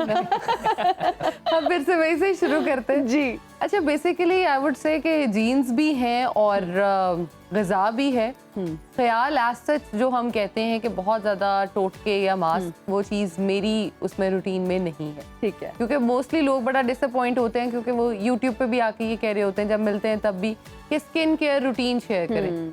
कोई स्किन केयर रूटीन है नहीं, इसलिए वो शेयर नहीं की जा सकती। ठीक है। लेकिन स्पेसिफिकली अगर मैं बात करूं पानी की, तो पानी इज समथिंग जो आपकी स्किन से लेके आपके जितने भी मसल्स हैं, बॉडी के टिश्यूज हैं, आपके ऑर्गन्स हैं, उन सब के लिए ही बड़ा इंपॉर्टेंट होता है। अगर आप पानी अच्छा पीते हो तो आपकी स्किन भी ग्लोइंग रहती है, आपके जो आई बैग्स बहुत ज्यादा होने शुरू हो जाते हैं, डार्क सर्कल्स हो जाते हैं, उनको भी रिलीव करने में वो बहुत हद तक जो है वो करामद होते हैं। एग्जैक्टली। और उससे ज्यादा जब हम देखते हैं वो फ्रूट्स जो ना सिर्फ खाने में बल्कि पीने में भी हमारी जो है वो मदद करते हैं, अब जैसे हम देखते हैं कि गर्मियों में ऐसे फल फ्रूट्स होते हैं जो हमारी गर्मियों में ज्यादा पानी हमें दे रहे होते हैं। फिर सर्दियों में अगर देखें तो पानी हम कम पी रहे होते हैं तो सिट्रस आ जाता है, जो कि बहुत ज्यादा पानी को मेंटेन करने में हेल्प आउट करता है। लेकिन हम कहाँ गलती करते हैं, हम ये गलती करते हैं कि जितने फ्रूट्स होते हैं, जितने हमारे सिट्रस होते हैं, हम उन पे नमक लगा के खाना शुरू कर देते हैं। अब फ्रूट का काम है जाके पानी पूरा करना बॉडी में, लेकिन अगर आपने उस पर नमक डाल दिया है, एक तो वो ऑफ कोर्स ब्लड प्रेशर आपका रेज कर रहा होता है, उसके साथ साथ आपने उसको पानी को भी बॉडी में जाने से हिंड्रेंस कॉज करनी शुरू कर दी है। ठीक है। अब जैसे हम सेब, केला, नाशपाती, जितने पीच, आम रूटीन के जो फ्रूट्स हैं, अगर हम सिर्फ वही इनकॉर्पोरेट करते रहें अपनी बॉडी में, और डेली का मैं कहती हूँ एक फ्रूट भी आप खाते रहें, तो भी आपकी स्किन बहुत अच्छी रहेगी। अच्छा डॉक्टर जी, इसके ऊपर हम लोग अक्सर वो पिंक सॉल्ट या वो हाँ दूसरा जी, काला वाला नमक काला नमक डाल देते तो हैं, वो भी उतना ही डेंजरस है। बिल्कुल ऑफ कोर्स। देखिए जो पानी है आपका फ्रूट में, उसने जब एब्जॉर्ब होना है तो उस नमक ने आगे से हिंड्रेंस कॉज करनी है। तो वो आपकी बॉडी में, चाहे वो सफेद नमक है, काला नमक है, पिंक सॉल्ट है, वो सारे ही एक ही रोल प्ले कर रहे अच्छा होते डॉक्टर हैं। ज़ैनब गोंदल, बिल्कुल आप ठीक कह रही हैं, लेकिन बहुत सारे लोगों को गैस्ट्रिक प्रॉब्लम होता है, वो जैसे ही सिट्रस फ्रूट्स खाते हैं तो उनको डाइजेस्ट करने में प्रॉब्लम होता है। Exactly. तो what's your take on that? वो शायद टेस्ट की वजह से उसके ऊपर पिंच ऑफ सॉल्ट नहीं ऐड करते, बहुत सारे डॉक्टर्स शायद उनको रेकमेंड कर देते हैं, उनका ये कहना है कि जी हमें सूट नहीं करता, गैस्ट्रिक प्रॉब्लम हो जाती है तो हम ऊपर सॉल्ट ऐड कर देते हैं। तो उस पे बजाय नमक के अगर आप काली मिर्च ऐड ऑन कर लें, Okay. तो वो ज्यादा बेटर हो सकती है। ठीक अगर है। हम वो देखें तो वो गैस्ट्रिक प्रॉब्लम्स को सॉल्व करने में ज्यादा हेल्पफुल है। ओके। लेकिन अगर हम सिर्फ फ्रूट्स की बात करते हैं, हम वेजिटेबल्स की बात ही नहीं करते। अगर आप डेली बेसिस पे 1 कप वेजिटेबल्स ले लो, जिसके अंदर खीरा, प्याज, टमाटर, इवन चने, चिकन, ये चीजें भी ऐड ऑन आप कर सकते हो प्रोटीन सोर्स डालने के लिए। इवन चीज डाली जा सकती है उसमें। जब आप बहुत सारे वेजिटेबल्स का कॉम्बिनेशन बना लेते हो ना अपनी स्किन में डालने के लिए, तो स्किन खुद ही से ही ग्लो करना शुरू हो जाती ठीक है। है। अच्छा डॉक्टर ज़ैनब गोंदल, अक्सर ये होता है कि स्किन के ऊपर कोई एक्नी होती है, उसके मार्क्स रह जाते हैं स्किन के ऊपर, छाइयाँ और वो धब्बे से, और वो स्किन जो है वो अनइवन होती है, तो बहुत मुश्किल होता है बहुत सारी खवातीन को, इवन मर्द हजरात को भी, तो वो बहुत बुरी लगती है उस तरह की स्किन अनइवन सी। तो उसके लिए क्या कोई इंटरनल इस तरह की फूड्स हैं जो आप ले सकते हैं? कोई ऐसा प्रोसीजर है जो आप रेकमेंड करती हैं कि चलें ये नहीं तो आप ये करवा लें और आपकी स्किन इवन हो जाएगी? अगर आपकी स्किन पे बहुत ज्यादा एक्नी होती है और एक्नी प्रोन स्किन है, तो प्रॉब्ली आपको अपनी बॉडी को डिटॉक्सिफाई करने की जरूरत है। आपकी बॉडी जो है वो क्लेंज नहीं हो पाती, इस वजह से वो प्रॉब्लम्स होती है। तो हाउ डू यू डू? अब बॉडी को क्लेंज करने का सबसे आसान और सबसे मुश्किल तरीका जो है वो ये है, करेले का जूस पिया जाए। अच्छा। वो तो कड़वा होता है बहुत ज्यादा। लेकिन अगर आप उसको ग्रेटर पे ग्रेट करें और उसको आप जो है अपने मसलिन क्लॉथ से जो है वो निचोड़ लें, तो उसका बहुत थोड़ा सा आता है, आप उसको पानी डाल के जो है न्यूट्रलाइज थोड़ा सा कर लें। एग्जैक्टली, और आप उसको पी लें डेली बेसिस पे। मैं कहती हूँ सिर्फ 1 हफ्ता भी अगर आपने कर लिया है ना, वेट लॉस तो होगा ही होगा। उसके साथ आपकी स्किन पे जो एक्नी है, आप उसमें ट्रिमेंडस रिजल्ट्स। जबरदस्त। तो कितना उसमें स्पून्स डालने हैं जूस के, करेले के? जूस अगर आप 1 करेले का, जो नॉर्मल साइज का करेला है, वो निकाल लें, मसलन 1 चम्मच आपका निकलता है आपका उस करेले से, आप उसको मसल करते हो, मसलिन क्लॉथ से आप उसको निकाल लेते हो, जूस आपका आप समझ लें 2 to 3 ml भी बन जाता है, तो that is more than enough. इससे ज्यादा की जरूरत और उसमें नहीं हम लोग बाद में पानी ऐड करके बिल्कुल। उसकी क्वांटिटी बढ़ा लें। बिल्कुल बिल्कुल। अगर आप उसको टेस्ट तरह करना चाहते हैं, इवन आप उसमें शहद भी डाल सकते हैं। अच्छा। थोड़ा सा शहद डाल लें, ताकि लेमन डाल लें, उसका टेस्ट जो है वो जरा इनहेंसमेंट। अच्छा डॉक्टर ज़ैनब, तो ये जो हम डिटॉक्स वाटर डेली बेसिस पे पी रहे होते हैं, तो क्या उससे हमारी बॉडी डिटॉक्सिफाई नहीं होती है? डिटॉक्स वाटर से डिटॉक्सिफाई होती है, लेकिन आप ये देखें कितने % लोग हैं जो उसको इनकॉर्पोरेट करते हैं, और उसको बनाने का तरीका भी बहुत सारे लोगों का जो होता है वो गलत होता है। जी। अच्छा, करेले का जूस अगर आप नहीं पी सकते तो खीरे का जूस भी पिया जा सकता है फॉर डिटॉक्सिफाइंग। हाँ, अच्छा। खीरे का जूस भी बहुत ज्यादा हेल्प आउट करता है, क्योंकि एक तो वो ठंडा भी होता है, दूसरा आपकी स्किन को जो है वो अंदर से ग्लो करता है, दूसरा जो आप कहते हैं डिस्कलरेशन आ जाती है स्किन पे, उसमें बहुत ज्यादा वो हेल्पफुल होता है। अच्छा डॉक्टर ज़ैनब, हम चूंकि आज क्लियर स्किन के बारे में बात करें, हेल्दी स्किन के बारे में, तो मर्द हजरात के साथ एक ये होता है, स्पेशली जो क्लीन शेव रहते हैं ज्यादातर, क्योंकि डेली बेसिस पे आपने शेव करनी है, तो उसके बाद ये होता है अक्सर रैशेस बन जाते हैं, छोटे छोटे रेड स्पॉट टाइप बन जाते हैं, तो लाइक उनको भी कोई है इस टाइप का तरीका, कोई ऑर्गेनिक वे जिससे आप उसका अच्छा, उसका एक रीजन स्पेसिफिकली ये होता है कि जब डेली बेसिस पे शेव हो रही होती है या हेयर रिमूव हो रहे होते हैं, तो आपकी स्किन जो होती है वो उस पर रिएक्शन दे रही है, और अक्सर जो बाल होते हैं वो इनग्रॉन हेयर या स्ट्रॉबेरी लेग्स, इवन लड़कियों में, या बाजू जो बहुत कॉमन होते हैं, आप उसको पहले स्क्रब करें। लेकिन स्क्रब जो है वो बहुत ज्यादा हार्श ना करें। किसी भी किस्म का आप जो है वो अच्छा सा स्क्रब मार्केट से ले लें, उसको थोड़ा सा लेके जेंटल स्किन पे इतना जेंटल रहें जितना आप अपने फोन के साथ जेंटल होते हैं। बिल्कुल नए ठीक है।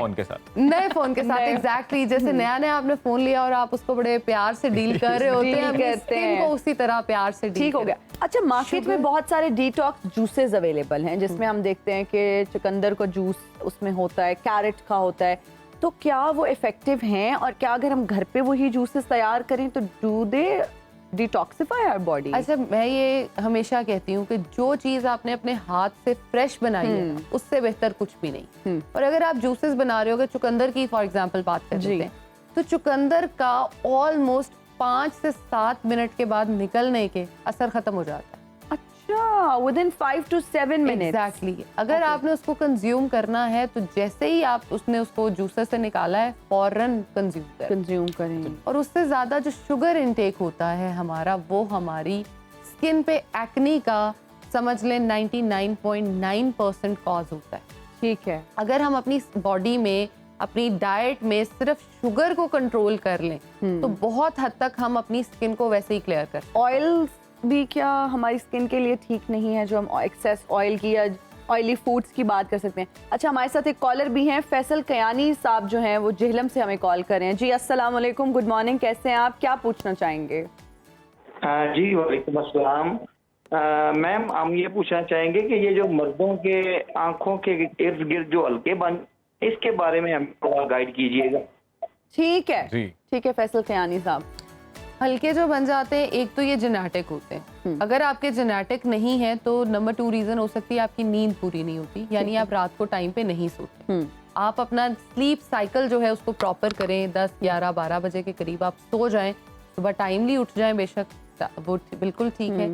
दूसरा, अपना स्क्रीन टाइम जो है अगर आप वो बहुत ज्यादा बढ़ा लेते हैं, चाहे इवन हम अक्सर कहते हैं कि मैं तो सिर्फ शो देख रहा हूँ या मैं इससे टीवी देख रहा हूँ या अपने मोबाइल स्क्रीन्स या टैबलेट्स या आईपैड्स यूज कर रहे हैं, तो स्टिल आपके जो डार्क सर्कल्स हैं वो बहुत ज्यादा होने के। अच्छा डॉक्टर साहिबा, ये जो डार्क सर्कल्स हैं वो एक तो आपने बताई कि इन वजूहात की वजह से हो सकते हैं, कुछ लोगों में जेनेटिकली भी वो जीन्स तो प्रोड्यूसर पहला साहब की भी एक आवाज आई है कि जल्दी से पूछ रहे हैं जेनेटिक्स वाले का। जीन्स तो सबसे पहले मैंने कह दिया है कि वो आपको मिलते हैं आपके पेरेंट्स से। अगर आपके पेरेंट्स में से किसी के डार्क सर्कल्स हैं और वो आपके हैं, तो क्योंकि देखें जैसे कोई क्योर नहीं है उसका क्योर, देखें आप बिल्कुल नहीं हो सकते, बेहतर आप जरूर कर सकते हैं। ये वही मिसाल है, आपको जीन्स में अच्छी स्किन या अच्छे बाल अगर नहीं मिले, आप उसको बेहतर कर सकते हो, लेकिन बालों को आप बहुत इम्प्रूव नहीं कर सकते। अगर किसी को जीन्स में ही मिले हैं कि उसके बहुत थोड़े बाल हैं या उसका बालों का टेक्सचर जो है वो बड़ा मोटा नहीं है, तो पतला है, थिक हेयर स्टाइल नहीं कर सकते। एग्जैक्टली, आप उसको बिल्कुल एक कह लें कि 360 एंगल का टर्न नहीं दे सकते। लेकिन हाँ, अगर आपको आई बैग्स हैं और उसका बेहतरीन ट्रीटमेंट मुझे जो लगता है वो ये है कि आप कॉटन लें, कॉटन के ऊपर जो है वो आप दूध थोड़ा सा डालें और उसको फ्रीजर में रख दें, थोड़े से वो ठंडे हो जाएं तो अपने जो आई सर्कल्स हैं या पूरी आंख पे भी आप उसको रख सकते हैं, आंखों के लिए वो बहुत मुफीद होता है। मेरा एक बड़ा मासूमाना सवाल था कि ये जो हल्के होते हैं जी, इन्हें हम हल्का क्यों कहते हैं, तो बड़े गाढ़े नहीं होते? इस मासूमाना सवाल का मेरा एक्चुअल क्वेश्चन, जोक अपार्ट, मजाक कर रहा था मैं। असल सवाल मेरा ये कि अब ज्यादातर बंदों की अगेन वो जो शेव करते हैं स्किन 2 कलर में हो जाती है, डबल टोन हो जाती है, शेव वाला एरिया जो है वो अक्सर डार्क कलर में हो जाता है, तो इसका भी कोई हल है? उसका एक तो रीजन ये हो सकता है कि जो शेविंग क्रीम या आप बहुत ज्यादा रेजर्स यूज कर रहे हो उसके भी वो साइड इफेक्ट्स आते हैं, ठीक है।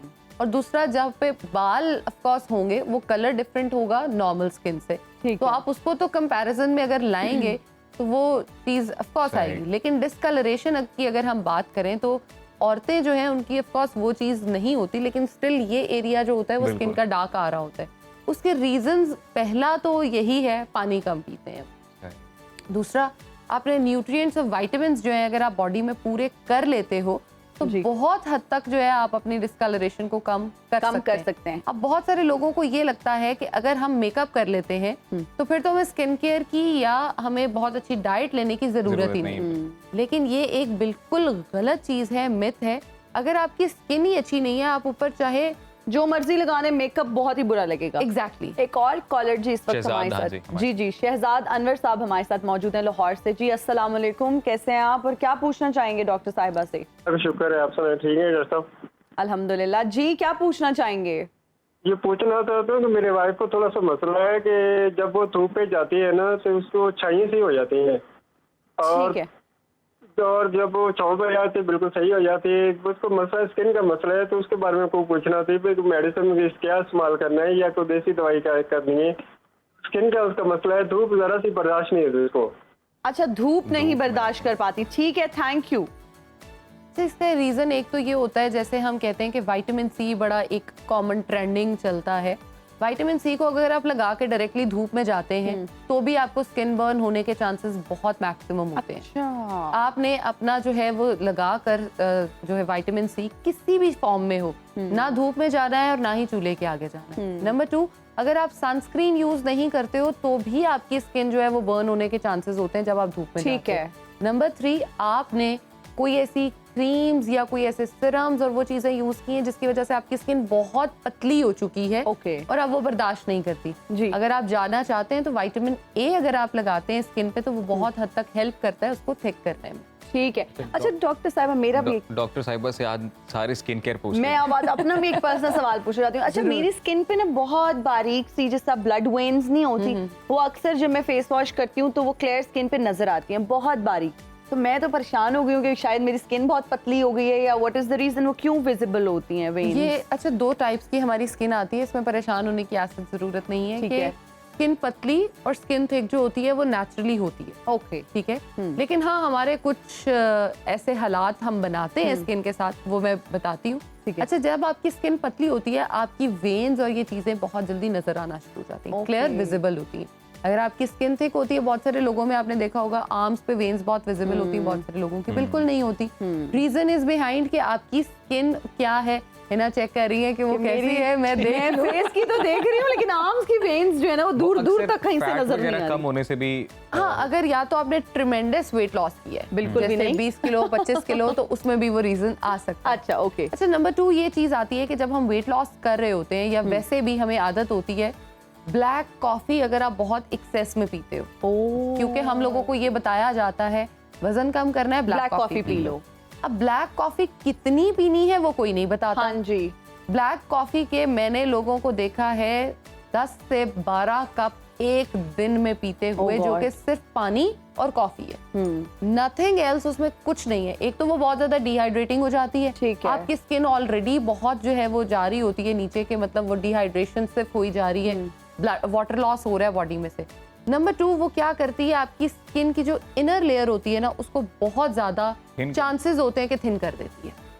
तो मेरी वेन्स क्यों नजर आ रही हैं? अब ये कंक्लूजन क्या कॉफी है ना, हम शो के बाद अलग से बैठ के अलग से डिस्कस तो मुझे करते हैं। डॉक्टर साहिबा के साथ एक सेक्शन चाहिए भाई, 1-on-1। और एक मेरा सवाल डॉक्टर साहिबा हम खुद ही मरीज हैं, हम अपने सवाल ही ज्यादा पूछ रहे हैं। मैंने कहा सारी स्किन से Related रिलेटेड मसाइल ना concerns। पूछ लेने चाहिए। और अच्छा, ये हमारे भी नहीं, कई लोगों के साथ, मोस्ट ऑफ द टाइम बिल्कुल, लोगों के साथ ये मसले exactly। होता है, मेजॉरिटी के साथ।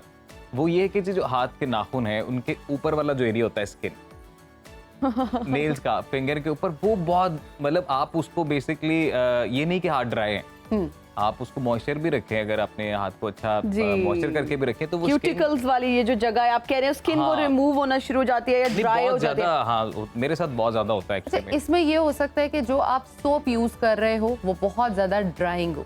ठीक है, एक तो ऑलरेडी स्किन ड्राई हो, ऊपर से आप जो सोप यूज कर रहे हो वो बहुत ज्यादा ड्राइंग हो। नंबर 3, अगर आपको ये प्रॉब्लम बहुत ज्यादा फेस करनी पड़ती है तो बजाय आप लोशंस और इन चीजों की तरफ जाने के ऑलिव ऑयल का यूज करें। ऑलिव ऑयल जो होता है वो बहुत हद तक मॉइस्चराइज रखता है, आप उसका बहुत थोड़ी सी क्वांटिटी लें, अपने स्पेशली क्यूटिकल्स पे लगाएं। और अगर ये एरियाज वाकई आपके बहुत ज्यादा ड्राई रहते हो तो शावर लेने के फौरन बाद अगर आप लगाते हैं तो मैक्सिमम एब्जॉर्प्शन जो है ऑलिव ऑयल की क्या petroleum jelly would also work? हाँ, ऑफ कोर्स, वो तो काम तो अजीम, आप मैनी पेडी के बाद फौरन से पेट्रोलियम जेली लगा लिया करें। तो मैंने करवाना चाहिए वैसे, मैंने पेडी करवाना जरूर। आई थिंक ये जो एक ट्रेंड है कि जी बंदों को ये चीजें नहीं, ये तो स्टीरियोटिपिकल माइंडसेट है। मुझे लगता है ये हाइजीन के लिए होता है, सफाई के लिए होता है, चाहे आप घर पे कर लें। हाँ, बहुत कोई फैंसी सैलॉन्स में जाकर करवाना जो है वो प्रायोरिटी नहीं होनी देखिए, चाहिए। सफाई निस्फ़ ईमान है। बिल्कुल। आप उसको किस सफाई तो वैसे भी रह सकती है। नहीं देखिए, अगर आपको लगता है कि आप अपनी मेंटेन कर सकते हैं तो फिर ना जाए, Well and कोई good. जरूरत नहीं है। लेकिन अगर आपको ये लगता है कि आप नहीं रख सकते तो उस चीज को जो है आपको वो करना चाहिए। ऐसे भी लोग हैं जो 800 रुपए लगा के घर पे मैनी-पेडी कर लेते हैं, फिर ऐसे भी लोग हैं 10,000 लगा के सैलून्स जाके भी सेटिस्फाई नहीं होके आते, तो आप घर पे ही कर लें, बेहतर है। नहीं, लेकिन ऐसे भी लोग हैं जो शादी से 1-2 दिन पहले वो करवा लेते हैं एक दो दिन फेशियल। पहले कराने का कोई फायदा नहीं कोई होता। फायदा नहीं, नहीं। फेशियल भी करवा लेते हैं, फिर बल्कि पर्पल skin कलर खराब होती है। Exactly purple colour. क्योंकि वो स्किन खराब हो जाती है। उसको आपकी स्किन, अच्छा जिस बंदे ने कभी अपनी स्किन पे बहुत ज्यादा कुछ नहीं किया या नहीं लगाता, उसकी बेबी स्किन होती है। हाँ जी, चाहे मैं वो एग्जैक्टली मैं मैरिड है, अनमैरिड है, वो अपनी टीन्स में है, वो 40s में है, वो 50s में है, आपकी स्किन अगर आपने बहुत ज्यादा नहीं छेड़ी हुई तो वो बेबी स्किन ही Baby है। skin ही है। उस पर डायरेक्टली कुछ भी अप्लाई मत करें। होम रेमेडीज ऑफ कोर्स आप कर सकते हैं। एक होम रेमेडी जो है वो शेयर करती हूँ ये जी कि अगर आपने अपनी ग्लोइंग स्किन करनी है और आपको लगता है कि आपकी बहुत ज्यादा रिंकल्स जो हैं वो पड़ना शुरू हो रहे हैं, तो आप चावलों के आटे का इस्तेमाल करें। ठीक है। बाहर जाने की कोई जरूरत नहीं, बाहर से कोई इंग्रेडिएंट जो है वो आपको लाने की जरूरत नहीं है। चावलों को ले घर पे ग्राइंड कर लें, सिंपल, कोई और चीज नहीं चाहिए। अगर आपकी स्किन ड्राई है, आप उसके अंदर दूध ऐड कर लें थोड़ा सा। अगर आपकी स्किन बहुत ज्यादा ऑयली रहती है, आप उसके अंदर रोज वाटर यूज कर सकते हैं। और अगर आपकी नॉर्मल स्किन है, मिक्सचर है, आप दही का इस्तेमाल भी कर सकते हैं। सिंपल उसका एक थिक सा पेस्ट बना लें, अपने फेस पे लगाएं, 10 से 12 मिनट रखें, उसको वॉश ऑफ कर दें। सिंपल, मैं ये कहती हूँ जितना सिंपल आप रहते हैं, simplicity is the best thing. अच्छा। दूसरी एक जो प्रॉब्लम लोगों में आती है वो ये है कि वो फेस वॉश ही नहीं करते। बहुत ज्यादा मैंने लोगों में ये मसला देखा है कि अगर आप उनसे बात करें और पूछें तो पता चलता है कि जी शायद 2 दिन गुजर गए हैं, मुंह पे फेस वॉश नहीं लगा, सोप नहीं लगा, साफ नहीं किया गया। देखिए, स्किन के ऑयल्स हैं, अगर वो निकल रहे हैं, आप उनको साफ नहीं कर रहे तो वो आपकी स्किन के लिए डेंजरस हैं। अगर आप अपनी बॉडी में फ्रूट्स, ड्राई फ्रूट्स, वेजिटेबल्स नहीं डाल रहे तो आप अपनी स्किन को प्रॉपर ना तो ओमेगा 3s दे रहे हो, ना विटामिन दे रहे हो, ना न्यूट्रिएंट्स दे रहे हो। और आप कंप्लेन अगर ये करो मेरे फेशियल वाले ने फेशियल ठीक नहीं किया, तो वो फेशियल नहीं, आपका कसूर आपके। अच्छा डॉक्टर साहिबा, जल्दी से इस बात का भी जवाब दे दें कि हमारा एक और परसेप्शन बहुत ज्यादा स्ट्रांग है कि जी खवातीन को क्लेंजिंग करनी चाहिए।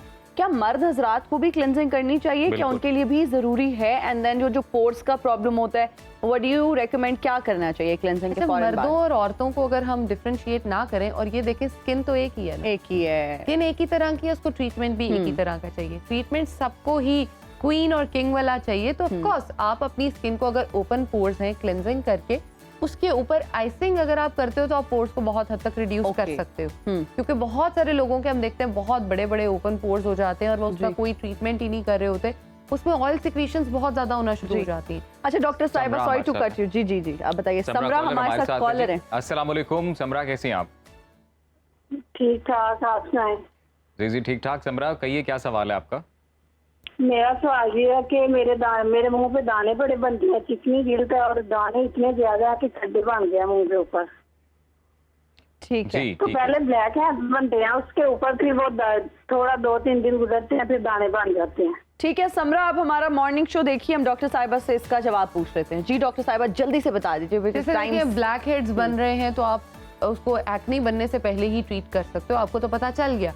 ब्लैक हेड्स का सिंपल ट्रीटमेंट है, उसको क्लेंस करें, उसके बाद उसके जेंटल हाथों से स्क्रबिंग करें, आपके ब्लैक हेड्स भी रिमूव हो जाएंगे, नहीं बनेंगे। ठीक है, बिल्कुल सही हो गया। आज हमने डॉक्टर ज़ैनब गोंदल से जो है ना वो सारे एस्थेटिक प्रोसीजर्स एंड स्किन से रिलेटेड ज्यादा बात की है, बिल्कुल। और उनका जो फोकस था वो ये था कि आप लोग फ्रूट खाएं, सब्जियां खाएं, डिटॉक्स वाटर का इस्तेमाल करें, ड्राई फ्रूट्स को अपनी डाइट में इनकॉर्पोरेट करें। ये सारी चीजें जब आप खाते हैं तो सारे न्यूट्रिएंट्स आपको मिलते हैं, आपकी स्किन भी अच्छी होती है, आपके बाल भी अच्छे होते हैं, आपके नेल्स भी अच्छे होते हैं। और सबसे जरूरी चीज पानी तो बहुत बड़ी नेमत है। हमें भी पानी दे दें प्लीज जी। हम भी पानी की ब्रेक ले लेते हैं। हम भी पानी की ब्रेक लेते हैं। हाजिर होंगे ब्रेक के बाद, देखते रहिए सुनो पाकिस्तान।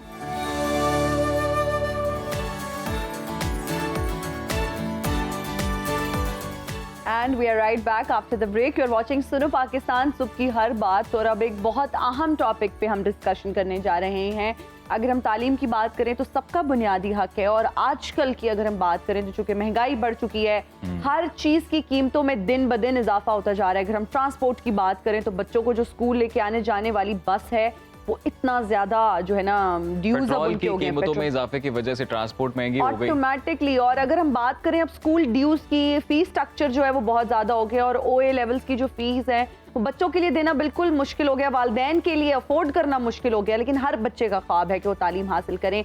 अगर हम स्टेशनरी की बात करें, यूनिफॉर्म की बात करें, बुक्स की बात करें, बेसिक नीड्स की बात करें, तो जो है ना मुझे लगता है एवरेज या मिडिल क्लास जो फैमिली है उसके लिए अब ये अफोर्ड करना मुश्किल हो गया। ये हम एक तो ये कि महंगाई की वजह से तालीम पर क्या असरात मुरतब हो रहे हैं, और उसकी रेमेडी पॉसिबल सोल्यूशन क्या है, इस हवाले से भी बात करेंगे। और फिर खुद जो शोबा तालीम है उसके अंदर किस किस तरह के चैलेंजेस अभी आ रहे हैं, उनसे कैसे निपटा जाएगा, तो इसके लिए माहिर तालीम हमारे साथ रज़ाउर रहमान साहब स्टूडियो में मौजूद हैं। अस्सलाम वालेकुम सर, कैसे हैं आप? वालेकुम अस्सलाम, मैं बिल्कुल ठीक हूँ। Thank you very much for taking this hot topic, ये बड़ा इंपॉर्टेंट जी, और हम चाहेंगे कि हमें नाजरीन कॉल्स भी करें अगर आप भी इस तरह की फाइनेंशियल इंस्टेबिलिटी का शिकार हैं और आप भी चाहते हैं कि आपके बच्चे अच्छे तालीमी इदारों में तालीम हासिल करें, लेकिन आप फाइनेंशियल मैनेजमेंट सीखना चाह रहे हैं कि किस तरह से अपने एक्सपेंसेस को आप मैनेज करें, तो हमारे साथ यहाँ पे एक्सपर्ट मौजूद हैं, आप कॉल कर सकते हैं और उनकी माहिराना राय भी हासिल कर सकते हैं। रजा साहब, पहला बुनियादी सवाल सर कि इन्फ्लेशन जो है वो दिन ब दिन बढ़ती जा रही है और उसके साथ साथ स्कूलों की फीस भी ऊपर चली जाती जा रही है,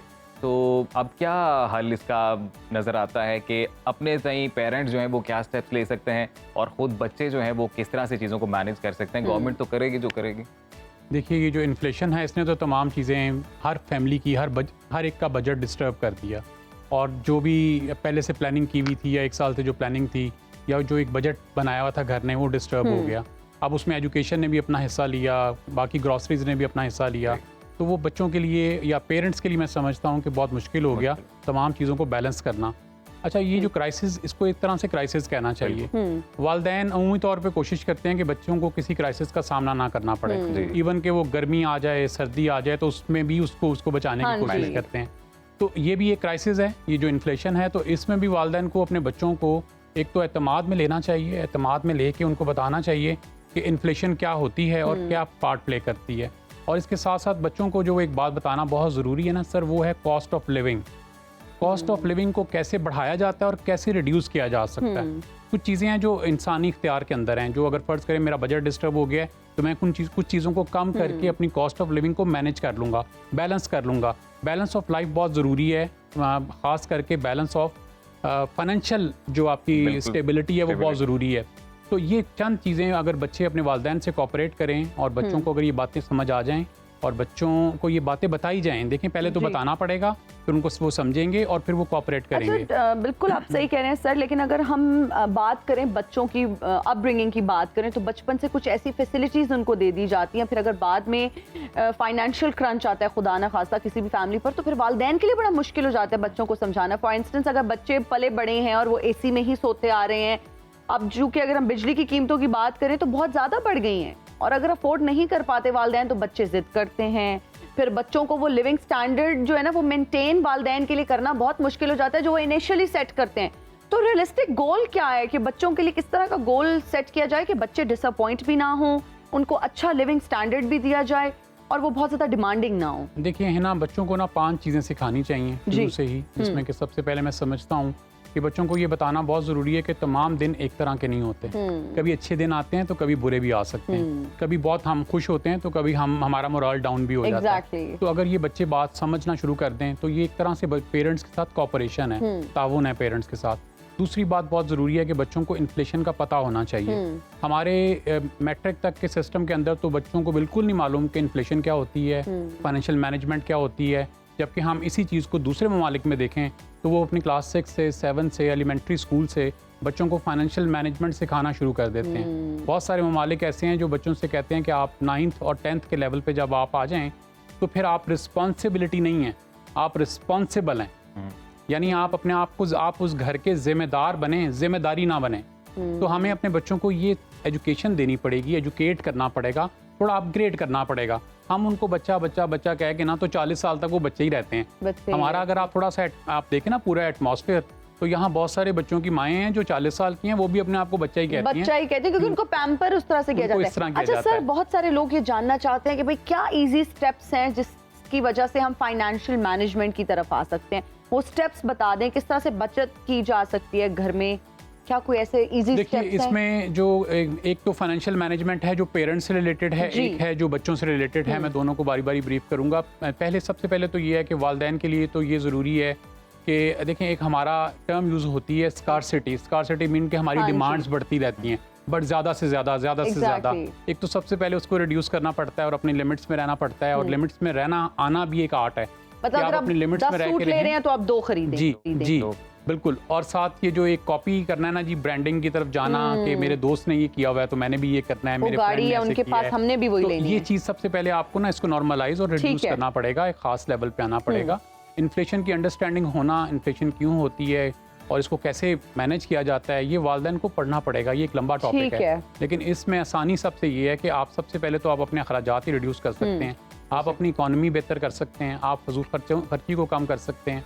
और इसके साथ साथ मैं ये समझता हूँ कि एक जो बड़ा इंपॉर्टेंट फैक्टर है जो बचपन से सिखा देना चाहिए वो सेविंग एंड स्पेंडिंग है। ओके, सेविंग अगर आप देखिए आजकल के हालात में कैसे सेविंग हो सकती है? आजकल तो मुझे उधार लोग लेते हमें नजर आ रहे होते हैं, तो सेविंग का तो कॉन्सेप्ट गया। हाँ है ना, आप ठीक कह रही हैं, लेकिन एक्चुअली ये जो सेविंग की हैबिट है ना जी, ये अगर 1-1 रुपया भी इकट्ठा करें तो आप फर्ज करें एक बच्चे को हम हैबिट डाल दें कि आपने 1-1 रुपया इकट्ठा करना है या कुछ पैसे आपने सेव करने हैं अपने पॉकेट मनी में से, तो वो पूरे साल में 500 या 1000 भी सेव करेगा तो उसका माइंड सेट बन जाएगा। मोस्ट इंपॉर्टेंट ये है कि आपका माइंड सेट होना चाहिए। जब माइंड सेट बन जाएगा तो वो फिर खुद ही बाकी मार्केट्स में से, ग्रोसरी शॉप में से, अपने वार्डरोब में से खुद ही सेविंग करने का माइंडसेट को अप्लाई करेगा। तो वो बाकी वो स्टेप्स हैं कि जो पेरेंट्स को लेने चाहिए, या फिर आपने जैसा बोला कि बच्चों को बताना चाहिए कि इन्फ्लेशन क्या है, उनको भी थोड़ा आइडिया होना चाहिए रियल सिचुएशन का। लेकिन कुछ रियल सिचुएशन का इदराक मेरे ख्याल से जो स्कूल मालिकान हैं और जो इस बिज़नेस में उनको भी होना चाहिए कि इतनी ज़्यादा फीसें हैं जो हैं, क्योंकि अच्छी तालीम तो बुनियादी एक क्या कह लें कि वो हक है हर बच्चे का, और फिर सब पेरेंट्स चाहते हैं कि उनके बच्चों को अच्छी तालीम मिले।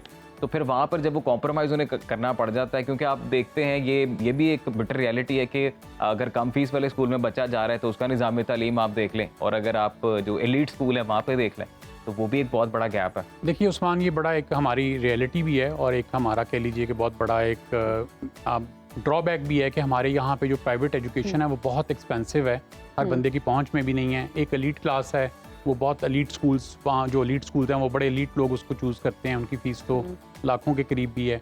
फिर एक ऐसी क्लास है जो मिडॉकर है, वो एक ख़ास 10,000 की रेंज वाले स्कूल भी हैं। एक्चुअली ये जो स्कूल्स अपनी कैलकुलेशंस करते हैं ये बेसिकली तो करते हैं अपने एक्सपेंसेस को देखते हुए और फ्री मार्केट मैकेनिज्म को मद्देनजर रखते हुए ही करते हैं, लेकिन उसके बावजूद भी इन पर टेकिंग है वो बहुत ज़्यादा है। मेरा ख्याल है इसके ऊपर गौर करना बहुत ज़रूरी है और इसके ऊपर चेक एंड बैलेंस होना चाहिए। हमारे यहाँ पे चेक एंड बैलेंस सिर्फ ये है कि जी हम अपना टैक्स अदा कर देते हैं, तो हम अपने टैक्स में जैसे भी आगे पीछे करें और उसके बाद जो अदा कर दिया है तो जो बाकी इनकम है वो जस्टिफाइड है, वो इसको इस तरह जस्टिफिकेशन दे देते हैं। तो मेरा ख्याल, वैसे मेरी ज़ाती राय तो इसमें ये है कि देखें जो ये इन स्कूल्स को प्रमोट करने वाले बेसिकली गवर्नमेंट है। मैं आपसे बल्कि अर्ज़ करूँ कि मैंने 2-3 हमसाया ममालिक की मूवीज़ देखी हैं और उसमें बिल्कुल हमारे सिस्टम को कॉपी करके उन्होंने वो मूवीज़ बनाई हुई हैं कि हमारे यहाँ पे एक कार्टेल है पूरा प्राइवेट कॉलेजेस का, ग्रुप्स का, स्कूल्स का, और वो उसने गवर्नमेंट स्कूल्स में जा के तो वो बच्चों से कहता है कि आपने यहाँ एजुकेशन ठीक नहीं है, टीचर्स को कहता है आपने पढ़ाना नहीं है, आप ये काम ना कराएं, बच्चों को नंबर कम आने चाहिए, स्पोर्ट्स में हिस्सा ना लें। तो वो एक प्रॉपर प्लानिंग के तहत उन्होंने ये हमारे यहाँ भी की स्टार्टअप पूरा कंट्रोल किया हुआ है। पे हम मजीद भी बात करेंगे एक ब्रेक के बाद। ब्रेक से वापस आते हैं, फिर गुफ्तगू का सिलसिला आगे बढ़ाते हैं। तो आपने कहीं नहीं जाना, वापस आएंगे ब्रेक के बाद। आप देखते रहिए सुनो पाकिस्तान। सुनो पाकिस्तान।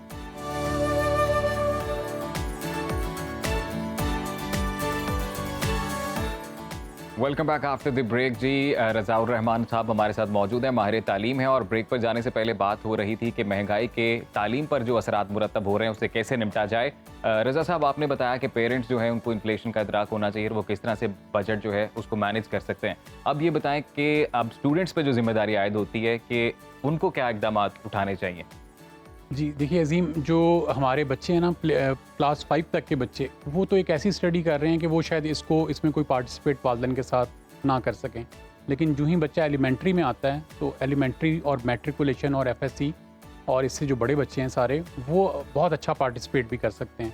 मैं आजकल जिस तरह दुनिया डिजिटल हो गई है और बहुत फास्ट है, तो बच्चों को मेरा ख्याल है कि जो अपनी स्कूल में एजुकेशन है उसको महदूद करना चाहिए और अपने आप को ऑनलाइन एजुकेशन के ऊपर शिफ्ट करना चाहिए। दुनिया भर में यही बात हो रही है कि फेस टू फेस लर्निंग की अब इतनी ज़रूरत नहीं है और बच्चे चाहें तो ये जो 6 से ऑनवर्ड बच्चे हैं, एलिमेंट्री स्कूल के बच्चे हैं, ये चाहें तो अपनी एजुकेशन अगर ऑनलाइन ले लेंगे तो इनका कोई डिफरेंस ज़्यादा नहीं आएगा, बल्कि इनका टाइम बचेगा, इनकी इकोनॉमी बचेगी, ये अपने पैसे सेव कर सकेंगे। तो ये बड़ा अच्छा एक फैक्टर है कि जो स्कूल तो बहुत फीस चार्ज करते हैं, चलें आप बहुत कम भी लगा लें तो 5,000 चार्ज करते हैं, जबकि ये ऑनलाइन एजुकेशन तो आपको फ्री ऑफ कॉस्ट पे मिल जाती है। बहुत दुनिया की बहुत बड़ी बड़ी अकेडमीज ऐसी हैं जो आपको फ्री ऑफ कॉस्ट दे रही हैं, और ऐसी भी हैं जो कुछ मुनासिब सा चार्ज करती हैं और हमारे करिकुलम के मुताबिक, पाकिस्तानी करिकुलम के मुताबिक 2000 में 2500 में वो भी फैसिलिटेट कर मेरे ख्याल से बच्चे पे वो एक एनवायरनमेंट का प्रेशर भी नहीं आता जो छोटे बच्चों को स्कूल में जाकर वो एक प्रेशर फील वो होता भी है। नहीं है, फिर आपको यूनिफॉर्म भी नहीं है, फिर आप देखें आपने तो घर पे पढ़ना है, होम स्कूलिंग करनी है। और दूसरा एक और बात जरूर मद्देनजर रखनी चाहिए कि देखिए हमें देखना ये चाहिए कि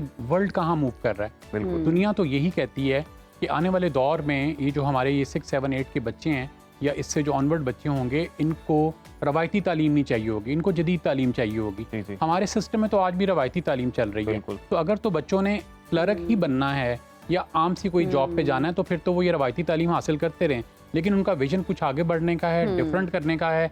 अगर हम अपने हमसाया ममालिक की मिसालें ले लें, चाहे इंडिया की ले लें, चाहे बांग्लादेश की ले लें, मलेशिया की ले लें, तो हम उससे ही सीख लें कि उन्होंने टेक्नोलॉजी में कितना काम किया है और कितनी तेज़ी से वो आगे मूव कर रहे हैं। हमारी टेक्नोलॉजी में जो एक्सपोर्ट है वो सिर्फ $2.3 बिलियन है और इंडिया की $294 बिलियन है, और अगर आप उसको बांग्लादेश को देखें वो $48 बिलियन है। बिल्कुल, तो कितना फर्क है। अच्छा, हम फर्क कहाँ से है? ये सिर्फ बच्चों का फर्क है, ये सिर्फ ह्यूमन रिसोर्स का फर्क है। सर, हम बच्चों की जब बात करते हैं, जो स्कूल गोइंग बच्चे हैं, जो कॉलेजेस एंड स्कूल्स में जाते हैं, वो किस तरह से माँ बाप की मदद कर सकते हैं या सपोर्ट कर सकते हैं या किस तरह से अपनी डिमांड्स को कम कर सकते हैं, इस पर भी थोड़ी सी रोशनी डालें, क्योंकि आजकल के अगर हम बच्चों की बात करें, दे आर वेरी डिमांडिंग। तो यहाँ पर कुछ मैं भी ऐड करना चाहूँगी, क्योंकि हमने भी अपनी स्टूडेंट लाइफ गुजारी है। तो बच्चे जिद करते हैं कि जी हमने गाड़ी में जाना है, हमने रिक्शे में जाना है, हमने जी इस गाड़ी पे हमने आज आप हमें ड्रॉप करके आए। तो बेहतर ये है कि अगर स्कूल की एक बस है जिसमें सारे बच्चे जाते हैं, स्कूल की तरफ से वो आपको फैसिलिटी प्रोवाइड की गई है, बच्चे उस बस को इस्तेमाल करें। फिर जब नोट्स की बात आती है तो बच्चे जो है ना वो बहुत ज़्यादा नोट्स खरीदना शुरू कर देते हैं अलग-अलग।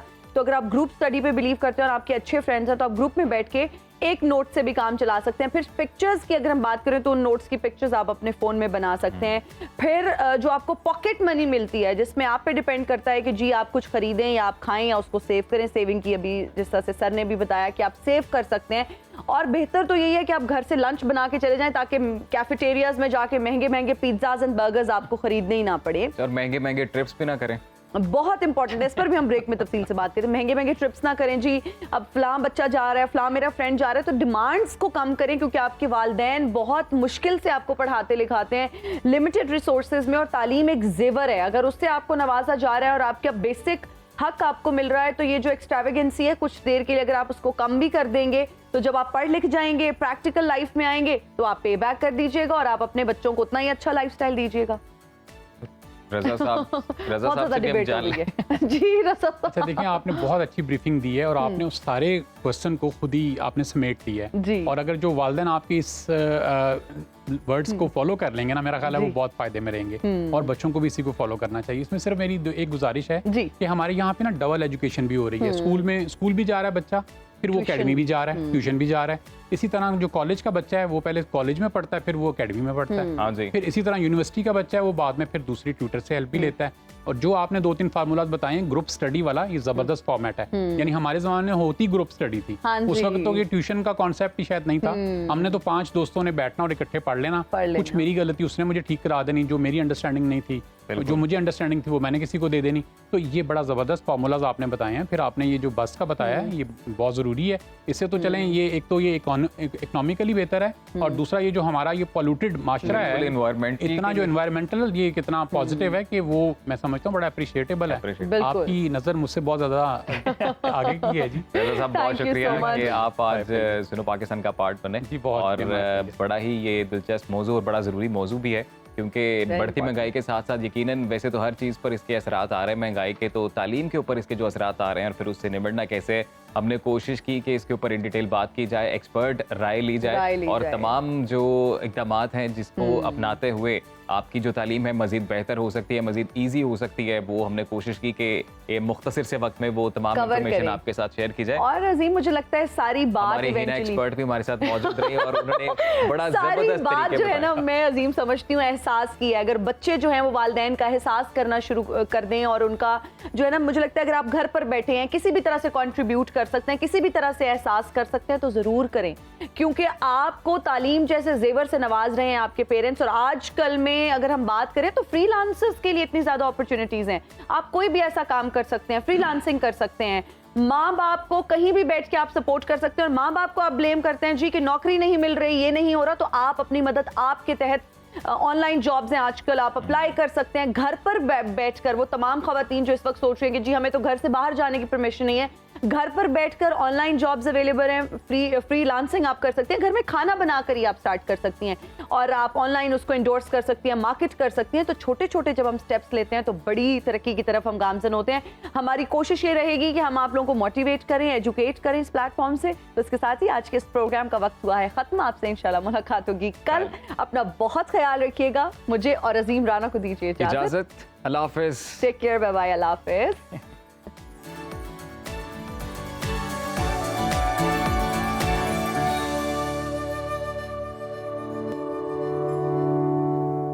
हर वक्त बाखबर रहना वक्त का तकाजा है, बर वक्त बाखबर रखना हमारा फरीजा है। अभी सुनो न्यूज़ के YouTube चैनल को करें सब्सक्राइब, बेल आइकन पर करें क्लिक और मुल्की और गैर मुल्की खबरों से रहें बाखबर, यकीन के साथ।